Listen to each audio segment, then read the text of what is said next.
What's happening? What's up, man? What's up? What's good? Oh, dude. You are too kind. You are too kind.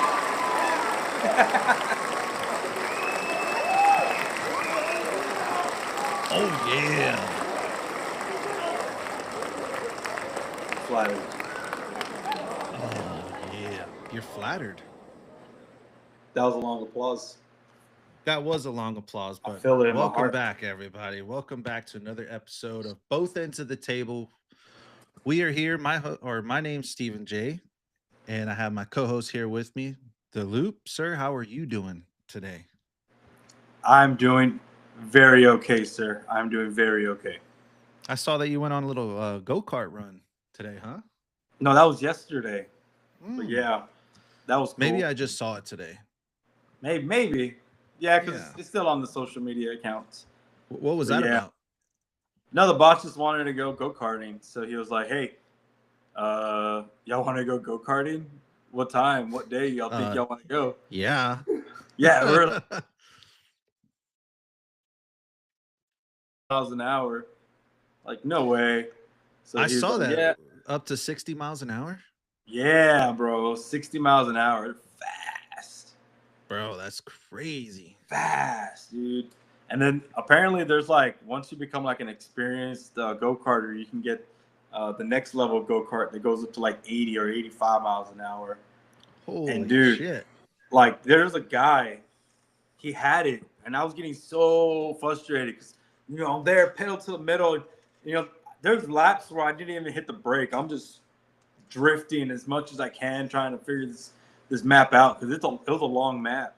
But then, like all of a sudden, you hear this guy, and like, his thing be like shifting gears, and then So you shit they shift gears? They have no, gears? Oh, okay. ours were automatic. I don't know what kind he had, but dude, he was just you would hear it just fly by, and Damn. we're like what What was the this? What was it called? What was the place called? Dallas karting complex. Yeah, it was pretty Next time fun. We I'm got up there, man, I'm gonna have to go check it out because for sure. boy, We got that sounds like some fun right there, man. 2 laps and then a simulator. Oh man, it was a great time. Oh yeah. Well, that's cool, man. Well, I guess we can just go ahead and get started. Let's go ahead and dive right into this shit, right? So we just got done with the Ravens versus the Detroit Lions. And that was an interesting game. That was an awesome game actually. But Yeah, that Detroit was comes really out with the win 38-30. Detroit had 426 yards of offense. 224 of those were on the ground. Both Jameer Gibbs and David Montgomery had 2 rushing touchdowns each. Baltimore, on the other dang. hand, only had 373 yards of offense with only 85 rush yards. Derrick Henry has that costly fumble in the end, which now he's got 1 in each game, which is crazy. Lamar Jackson was sacked 7 times. 7 times. Crazy. That's insane, bro. Yeah, but let's get your thoughts. Let's get your overall analysis on that game. What stood out to you in that game? Uh, the Lions defense second half was light out, bro. Yeah, Like to me that was the biggest like key point of the win was their defense. Yeah, the offense was great, but dude, the defense was so good the second half. I didn't really catch much of the first half. I got home late from work and spent time with the kids real quick before I turned it on. yeah, So I same caught here. it. just in time for the second half. And just from hearing from the what the announcers were saying, and just a little overall analysis, it looks like the defense the second half made a little tweaks, and then they came to play. That D line was getting after it, bro. Yeah. After it. They were. Like you just saw Lamar just keep dropping, and you're like, why? What's going on? And so I would focus on the D line a little more, and they were just penetrating, bro. Penetrating. And then of course when he would step up, it was like they had that sixth sense where they just knew that he would just getting ready to scramble, and they had locked on. Heat seekers, bro. Dude, and they had Zay Flowers covered up the whole night. He finished off the game with a total of 3 targets, 2 receptions for 13 yards. I mean, just completely eliminated Zay Flowers out of the whole lineup. That was crazy. I thought I was tripping when I heard Zay Flowers was his first reception. What? Yeah. But so what's your take on them only rushing Derrick Henry 12 times? Derrick Henry, 12 attempts, 50 yards, 1 touchdown. He averaged 4.2 yards a carry, but you only rushed him 12 times. So what is your thoughts on that? Do you agree with that decision, or should he have gotten the ball more? I think Henry should always get the ball more, no matter what. I agree. You put the ball in his hands, and he makes big plays. Yeah, it's I as agree. simple as that.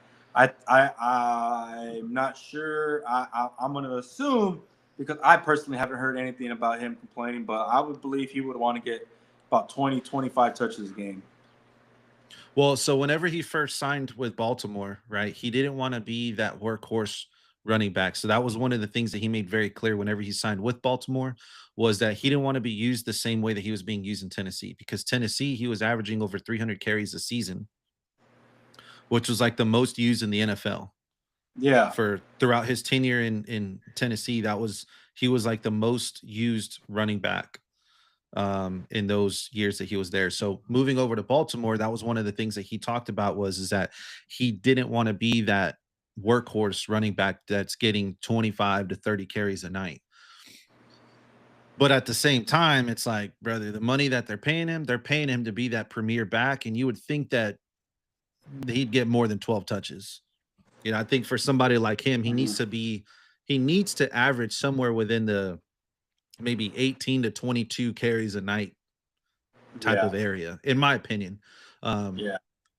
I don't have stats because I don't know how you pull something up like this, but I remember last season when they were kind of going through their struggles to start off. Last season, anytime they lost a game, Derrick Henry was touching the ball less than 15 times. Anytime they lost. Yeah. Now that was to start the season off. I can't remember if it was like through 10 games or through 8 games, something like that. So I don't know what the season ended up finishing off at, but I remember that being a topic of conversation last season, was that anytime Derrick Henry had less than 15 touches, the Baltimore Ravens were losing that game. And anytime he had more than 15 touches, they won the game. I believe it. But so, like I said, tuning it in after halftime, it just seemed like they were playing a lot of catch up. Yeah. So I agree. And then Derrick Henry is not really a passing running back, so you're not going to have him in there for these passing plays. So I can see where his touches went down. And I have to take back my statement. It wasn't that they were playing from behind, right? Because it was 14 up at the half. Yeah, that's true. Detroit goes up 21, then they tie it 21 up, and then Detroit takes the lead again 28-21, and then they just had a tough time playing from there. So it wasn't necessarily like they had to play catch up or anything like that. They weren't far behind, you know what I mean? It was just they were exchanging touchdowns back and forth with one another, just up until they couldn't, But to your point, right? That's when Detroit's defense stepped up, which was like midway through the third quarter, all the way through the fourth. It was like, bro, they took it to a whole other different level, went lights out. But a part of that is on account to Lamar Jackson, taking those unnecessary sacks. That's my thing is that for whatever reason this game, he was just taking some unnecessary sacks, even even Troy Aikman said in the broadcast booth, he's like, they put up a stat line, and he averages per game point 0.7 throwaways, which is the least amount of throwaways in the NFL, 0.7 throwaways per game. And then you look at his sacks over the last 2 years. He's the 12th most sacked quarterback over the past 2 years, which I get. It's not top 10 or anything like that, but he's got 68 sacks. And it just begs the question of how many of those are unnecessary sacks. When you got a game wrecker, a game changer like Lamar Jackson, who can just destroy you with his legs, and you see him taking those unnecessary sacks, it's like it makes you question like what he's thinking. I get that he's trying to look for some receivers to get open, but again, if the play's not there and you're running out towards the sidelines, and you don't want to run out of bounds, I get it, but throw the ball away. Live to fight another play. Don't stop on the sidelines 6-7 yards back and then take a sack, because not only are you hyping up that defense because they got they got a sack on you, but then you lose 7 yards and now you have to make that back up again. Yeah. And so it's just thinking smarter, not harder. You know what I mean? That's what I would have to say to that. Yeah, and of course, Jackson's just looking for the big play because he's done it so many times. You just don't know when it's going to pop off. It can be any one of those sacks that missed could have been the play, and then we'd be praising him tonight about how crazy fucking awesome he is. Yeah. So it's kind of one of those things, It's like, do we want him to throw it away, or do we want to make these big plays? At the end of the day, we want smart football to win. So, yeah, I can see how you want him to throw a couple of these balls away. Well, I mean, again, it's just trying to play smart. I mean, you look at his stat line; he did really well. 21-27, 288 yards, 3 touchdowns. He had a 77% completion percentage. He had a 148 quarterback rating. Oh wow, nice. His yards per attempt was 10.7. That's easily first in the league, right there. I think first in the league for the whole season is at like 9.8. So I mean, he played a good game. It's just that I think that it comes down to the lack of Derrick Henry getting the ball, right? You're not letting him putting you in third and manageable situations, because again, I mean, Derrick Henry can easily put you with a 3rd and 2, 3 and 1 situation where at that point you open up your whole offense. You could run the ball with Derrick Henry. You can run the ball with Lamar Jackson. You can toss it off to your tight end. You can run play action pass. You can hit Zay Flowers. You can hit Rashad Bateman. I mean, it's the list is unreal. Not to mention you have D-Hop there too. Right. So play action pass with D-Hop. I mean, that dude, you put it anywhere in his area, he's most likely going to catch the football. Yeah, somehow. With the leg. Yeah. His helmet. But yeah, I mean, but when you only rush the ball 12 times the whole game, that it doesn't unlock the offense like the way that you want it to. And in Detroit's eyes, it kind of makes you a one-dimensional team, right? Because they know that you're not going to run the football, so they know you're going to pass. So they only have to play for one style of play. It makes you one dimensional, and that's not the smartest way to go about winning your football game there. Yeah.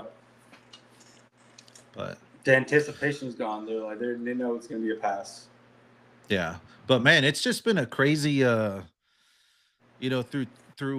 3 weeks. I mean, I know we still got one more game tomorrow night.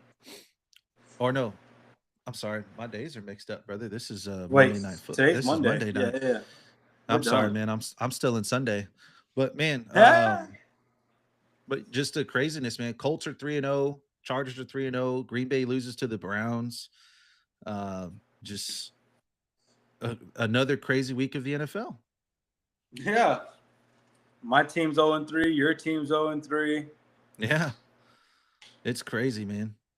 There's a bunch of 0-3 teams, and there's quite a few 3-0 teams too, right? What is there? 5 teams? I know we like to put it like a disclosure, letting everybody know like we don't know what we're saying.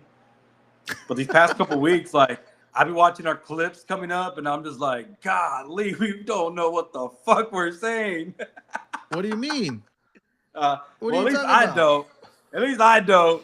Hey, Nah, what I predicted has come to pass, baby. All right, what I predicted has come to we're okay. pass, dog. We need.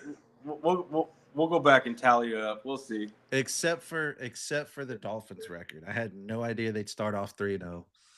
I had them winning against the Colts for sure.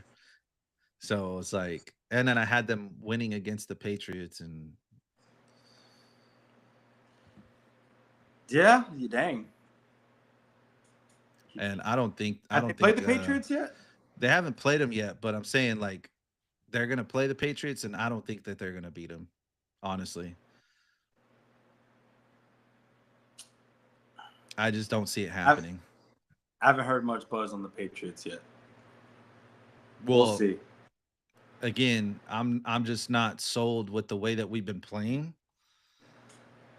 How nobody looks like they want to be there. I mean, McDaniels is on the hot seat. I mean, Dude, I mean, the fuck, Dolphins. bro. Tua's on the fucking hot seat, bro. The Dolphins are the highlight of my TikTok right now, brother. But for me, oh, I know they are. You keep sending me all those fucking posts. I'm like, damn, I haven't sent you one Houston one, man. That's crazy. Send it, dude. I've been They're like, funny. nah, I don't want to make them feel bad. Oh, dude, this is all fun and games, bro. You know I what don't did take pop none of up to this my serious. feed? What? Was CJ Stroud doing an Applebee's commercial. Y'all don't want to talk about CJ Stroud. And I'm like, bro, come on now, dog. That place is terrible. You're 0-3. But you know what else popped up on my feed on CJ Stroud? He was wearing What? a Yankees hat, bro. Oh, I know, dude. How are you gonna wear a Yankees? And he's always just like, I like hats, like it's just who I am. It's like, man. Yeah, but bro, You gotta have some play respect. for You gotta have respect for the your fans, Texans, bro. dude. You play for the Texans. Put on a Texans hat if you're gonna wear a hat.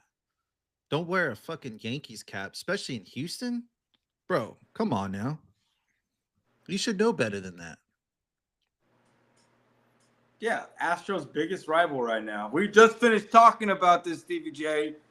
Oh, I know. I know. But yeah, So man. I mean, out of the things you mentioned, what do you think is the craziest thing that happened this week, week 3?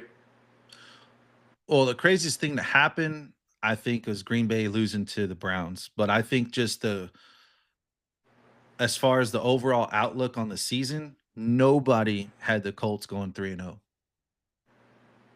That is And true. So I'm just gonna say this for the record: if the Colts do not wind up top 10 in the power rankings this week,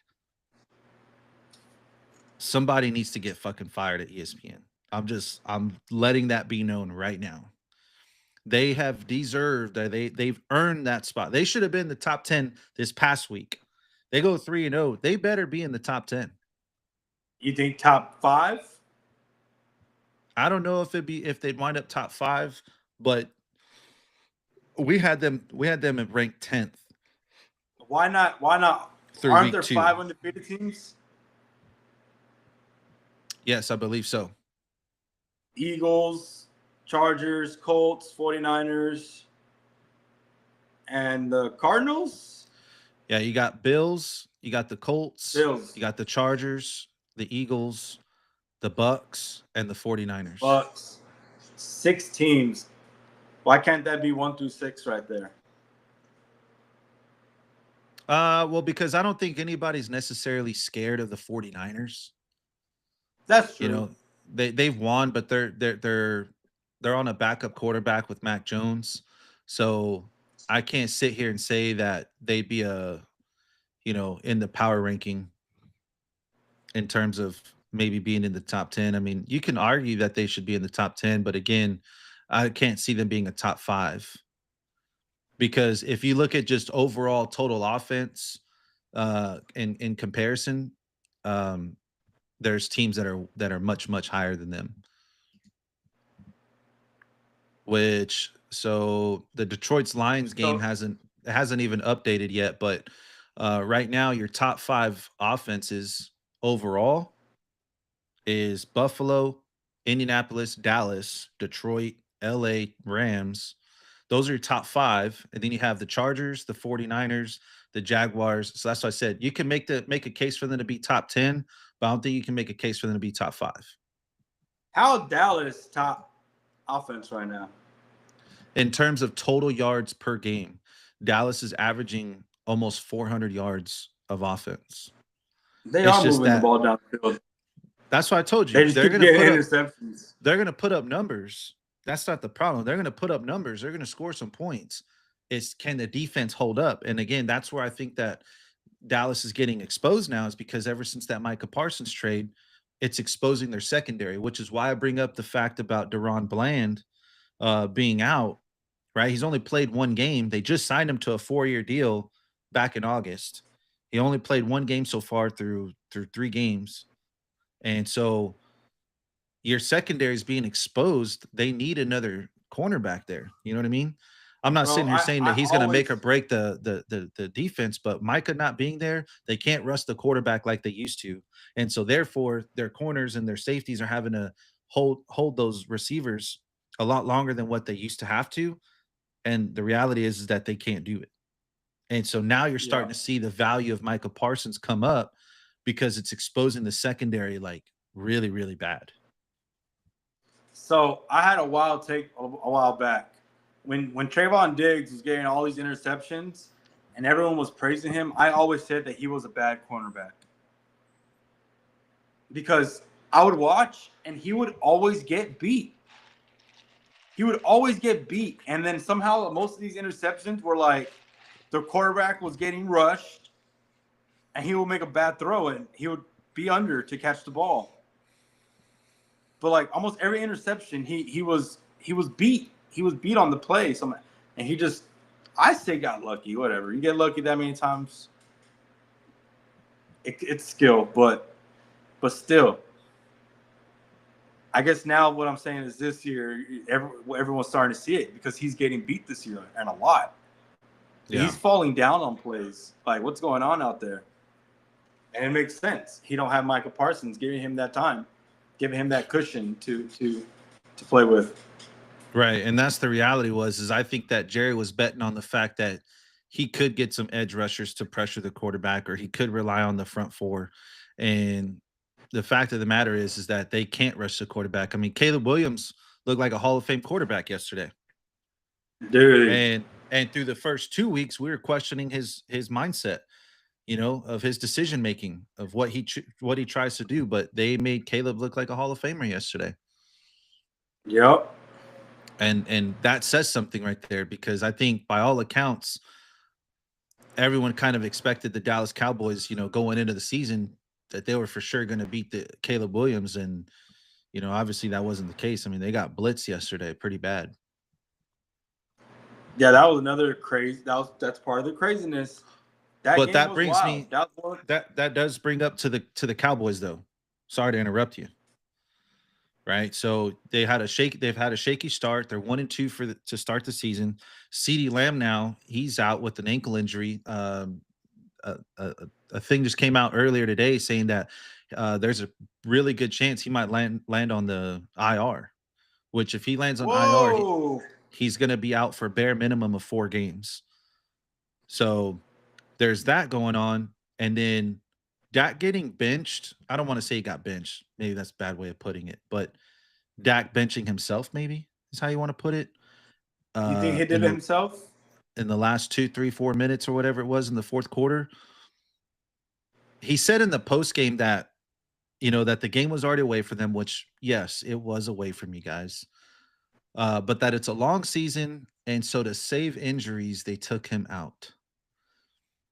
And so I just want to ask you, like, what is your take with him sitting out like that in the last few minutes of the fourth quarter? Like, do you agree with that? Do you not agree with it? Because I don't know. For me, I didn't agree with it at all, but I want to kind of get your opinion. Yeah, I would want my quarterback to die on the shield with us. We got to go out there and risk everything still. Like, You think you're important, bro? Like, imagine his left tackle gets ACL torn the next play that he's not in. Then what? He's out his star tackle. Then what? Then what? Yeah, That's just I think. hypotheticals. Well, for me, I just think it speaks a lot about character. You know what I mean? Yeah. I think it speaks a lot about character because you're the highest paid quarterback in the league. And you just sat your ass on the fucking bench while your men went out there.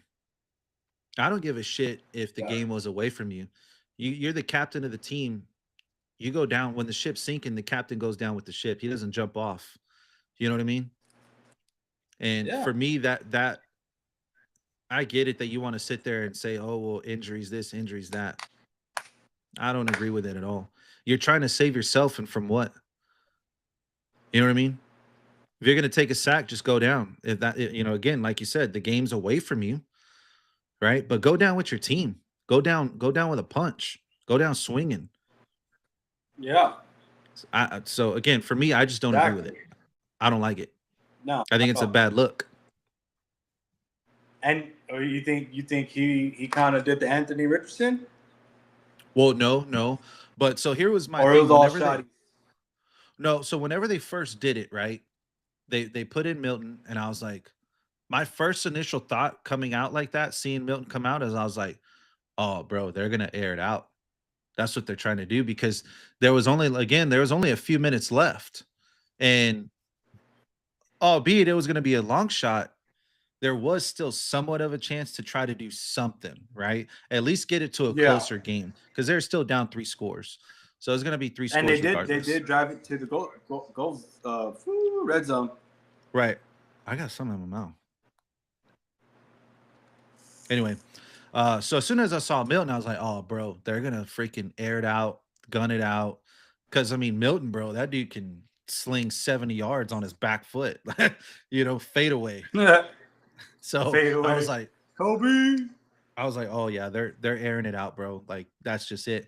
But then that's when I see the post game press conference, and I was like, man, that's weak, bro. Very weak. Tom Brady wouldn't sit out. Peyton Manning wouldn't sit out. Patrick Mahomes wouldn't sit out. Josh Allen damn well wouldn't sit out. I don't know. Lamar Jackson, he didn't sit out tonight.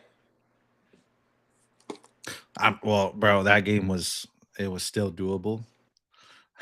Hey, you were down 2 touchdowns, bro. Hey, but less than 2 minutes in the game. Freaking Josh Allen broke his freaking nose. Was it broken? Something like that, yeah. I know it was bleeding. I know he busted his nose open. Yeah, they got him pretty good, man. Comes out and gets patched up and goes right back out there, bro. And then this past week he played with the visor on. So I guess it had something to do with like I didn't see the play, but I'm assuming maybe something came inside of his face mask that got him. And so they made him wear a visor this week so that way his nose is protected. And he talked about it too, like pregame. It was like, man, it just feels weird because he says that, being in the helmet, that his voice was like bouncing off of the visor and his voice sounded weird. He's like, yeah, it's just weird. What did he say? He didn't want to be a rookie. He used to wear one, but he didn't want to be a rookie, thinking that he had swag or something like that.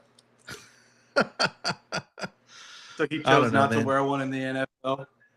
He's funny. It looks good on some people. It doesn't look good on others. Like Baker with his pink visor, I think it looks pretty good on him. You know what I mean? But yeah, I don't know. That's swag. I mean, it kind of is. Yeah, I mean, it kind of is swag, but still, it's like, anyway. But yeah, dude, so did you catch the Chiefs versus the Giants by chance? I caught a little bit of it. I caught like the ending where Wilson overthrew everybody on the field. Dude, Russell Wilson looked like dog shit. No offense, but you know. And that's because the first game I was like, not the first game. During the Cowboys game, I was like, okay, I see Russ. And then now it's like, yeah, you can't always try to do that. But even still, so would you put that more on? Does that say more about Russell Wilson or after this week? Or does this say more about that Dallas defense? Oh, because not only did the Dallas defense get cooked by the Giants, they got cooked by the Bears, right? And then Russell Wilson plays a competent defense, and Russ doesn't cook; he gets cooked. He finished off his stat line. He finished off his stat line 18 for 32, 2 interceptions, 56% completion percentage, a 43 quarterback rating. Oh my goodness, that's terrible. Ugh. Bad. Who's his backup? His backup's a big name. What's his name? Is it Lance? No. Who is his backup? Come on, man. They just drafted him. No. Jameis. He's third string, bro. They just drafted come on, him. dog. Say the name. The Giants fans want to hear you say his name, bro. Is it Ewers? No. No. Who is it? It's Jackson Dart, bro. Drafted first round out of Ole Miss. Quinn Ewers got drafted by the Dolphins 7th round. So they did play Jackson Dart for a couple of reps. But primarily it was like a run package. So that's all they kind of really used him for. They didn't really use him to really pass the football around. So a lot of Giants fans are kind of upset about that. I get that they want to see Jackson Dart come out there. Believe me, I think I do too. But we always talked about this. And I'll die on this hill. It's just like, man, you have to let these quarterbacks learn first, especially these rookie quarterbacks, right? If you put them in there too soon, because then what happens, right? Like, look at the situation right now with Arch, right? The Texas Longhorns, the Texas Longhorns fan base, we begged and begged and begged. I mean, every time Arch would come out last season, the whole freaking stadium would erupt. Oh man! And then he'd come out, and Quinn would go back in there. It was like, boo. Well, now Arch is getting booed off the field. You know, last week, not this past week, but last week, he's getting booed off the field because he got 10 straight incompletions, and he just looks like absolute dog shit.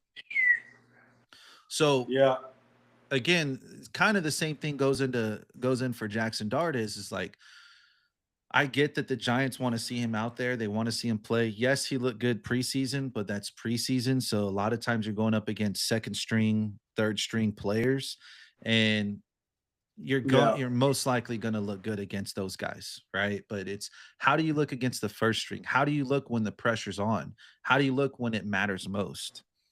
And those are the things that he doesn't know how to do just yet. It's better for him to kind of see it in action. Let him learn from visually looking at it. Let him learn from getting reps in practice before you throw him out there. I mean, they're only 3 games in. I mean, I get it that they're 0-3, but maybe go like 6 games before you start Jackson Dart. You know what I mean? Because again, you want him to visually get those reps on the field. You want him to see what's happening during the game, and so that way he can kind of learn and he can kind of envision himself when he gets out there to be like, okay, well, this is what I would do in that situation. This is what I would do in this situation. You know what I mean? But right now, for me, all eyes are on Cam Skattebo, my boy. That dude's a maniac, bro. That is my dog. That is my dog. He's Hey, he's that old school fucking football grit iron Head first. grit iron fucking energy, bro. Fucking Mike Allstott. Yeah, he's. I saw this freaking tweet. It was he's speed rushing CTE, and I love it. Like whoa. Yeah, I saw something where he's the first player to defeat CTE. I was like, dude, so he That guy's finishes like a off. Tasmanian devil, bro. He finishes off 10 rushing attempts for 60 yards, 1 touchdown, 6 yards a carry. He also had 6 receptions for 61 yards as well. His longest reception of the night was 21 yards. He had 58 yards after the catch on his receptions. Damn. Just think about that. Look at this stat line right here just to show you, okay? 61 yards total reception yards, 61 reception yards, 58 yards after catch. Yeah, That he had is 3 crazy. yards. So he's had a net of 3 yards on his actual receptions. And if you think he had 6 receptions, so that's net a half a yard. Every other play he got 1 yard. 1 yard. That's just insane, bro. That's insane. He was averaging 10.2 yards per reception. Yeah, bro. He's phenomenal. Right, he's phenomenal. And if you compare him against the other rookie running backs that came out, right? Ashton Jeanty, Omarion Hampton, Cam Scatterboo. Those are the first 3 that come off the top of my head. He's looking like the most complete back right now. Ashton Jeanty is a shell of himself. Omarion Hampton, albeit hasn't really kind of sprung off for anything outrageous. I look back to the first game against the Chiefs where it almost costed them the game theoretically, because I believe it was the first half where he was supposed to run to the sidelines, but he's supposed to get down in bounds, and he ends up just running straight out of bounds. And then it left so much time on the clock for the Chiefs to march down and score, which they got 3 points off of that drive. Yeah. So that was just a rookie mistake in a big time game, but that's all situational play that, as a professional now, you have to understand those things. Yeah. So again, if just those 3 off the top of my head just kind of jump right off, and between those 3, man, Cam is looking like a much more complete running back than the other 2. He's fun. Oh, he's hella fun to watch, bro. I love it. That's what we need. We need more fun. Yeah, he's hella fun. They need to get him more reps for sure. He needs to be running back 1, because Tracy is which I think Tracy went down, right? Tracy got hurt. Great. So you have him, and then you have Devin Singletary. I was just about to ask, who's their starting?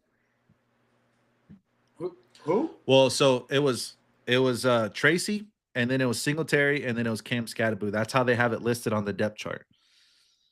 And then Tracy went down, and Singletary, man, yesterday he had 4 attempts, 11 yards, and that was it. Ew. Oh, that's rough. That is rough. Terrible. What is he there for? Trash. Terrible. That's terrible, Cotton. No offense, but that's why you got dropped by the Bills. So anyway. And then he came. Yeah. And then he came to the Texans for a little bit. He didn't do nothing.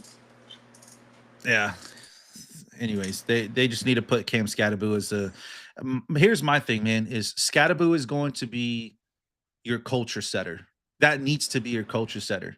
The way that he approaches the game, the way that he plays the game with excitement, but with just like he's just ferocious with it, man. Like he has that violence mentality, bro. Like, I'm here to fucking kill people. You know what I mean? I probably shouldn't have said that, right? But I don't mean it in that regard. I'm just saying, like, I'm here to freaking just wreck the game.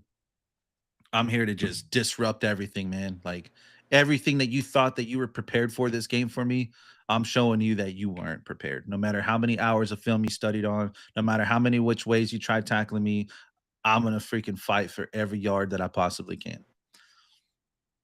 You know, they used to have a running back like that. Yeah. I wonder who that was. Who, the Giants?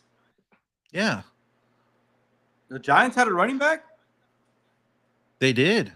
You tell me before Cam Scatterbo, there was another running back in New York? That was even more dangerous than Cam Scatterbo.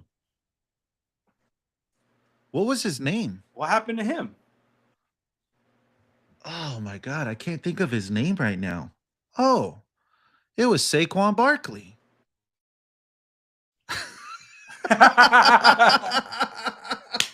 Bro, like that's just it though, dude. Like you they mean have these. you mean defending champ Saquon Barkley? And could you imagine if they had Saquon and Cam Scatterbo in that backfield? Bro, That's scary, dude. That's kind of like how they used to have. That'd be like throwback to the Amari Stoudemire, not Amari Stoudemire, Amari Bradshaw, and freaking what's his name? That Brandon Jacobs, right? well, brother, you'd have a Detroit Lions offense. Literally, you'd have a two-headed monster at running back. That's true. You know, you have Malik Neighbors Gibbs and right there. Montgomery. You have Darius Slayton, right? So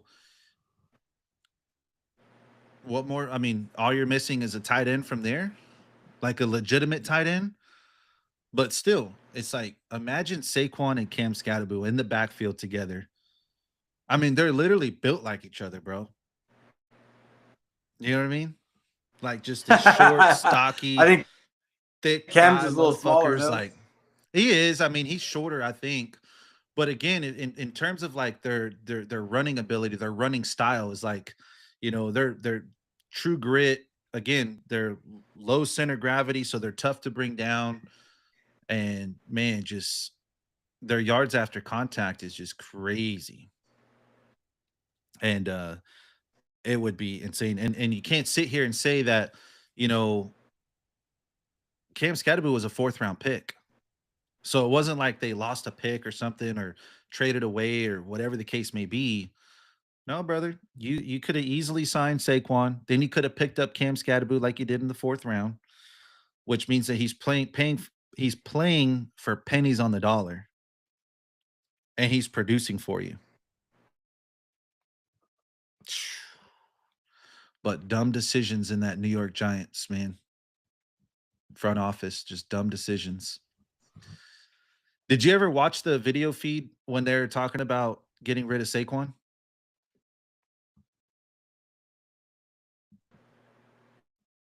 You don't remember seeing it? Um, it was their GM that was talking about signing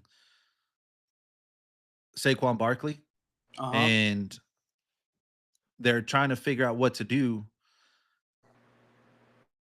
And then they go in to start talking about a quarterback. So they're like, man, like who do we pick? Who do we pick? Well, the GM's son is there. And the GM's son was like, Dad, you need to go and get Jaden Daniels. Like Jaden Daniels is gonna be electrifying. He's gonna be everything that you want, whatever the case may be. Like, I mean, the son broke it down right there. I mean, he didn't go into like a whole soliloquy, but the son was like, I'm taking Jaden Daniels all day long. And the GM was like, nah, we're good.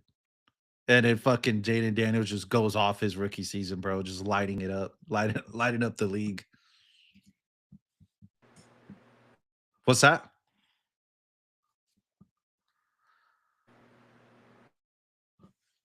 Oh, hey man, you're starting to break up. So let me go ahead and kill this live, folks. We